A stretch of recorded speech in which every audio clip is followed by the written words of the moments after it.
आज हम एक माता जी का भजन सुनाने जा रहे हैं। जैसा लगेगा कमेंट के माध्यम से ज़रूर बताना। नए हो तो सब्सक्राइब लाइक करना मत भूलना।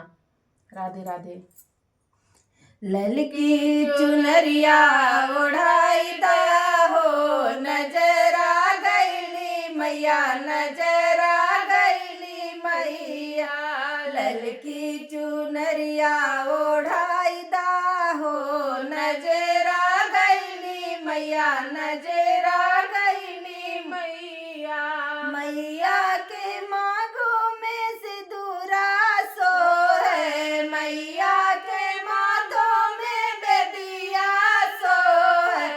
अखिया में कजरा लगाई दा हो, नजरा गईली मैया, नजरा गईली मैया। अखिया में कजरा लगाई दा हो, नजरा गईली मैया, नजरा गईली मैया।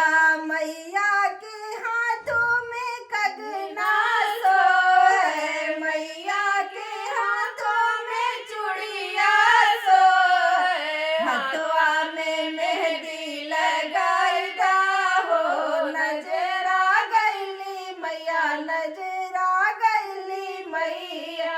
ललकी चुनरिया ओढ़ाई दा हो, नजरा गईली मैया, नजरा गईली मैया।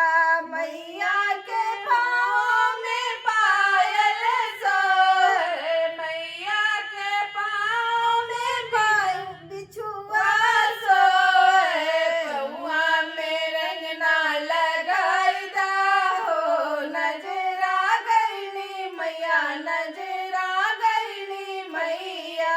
ललका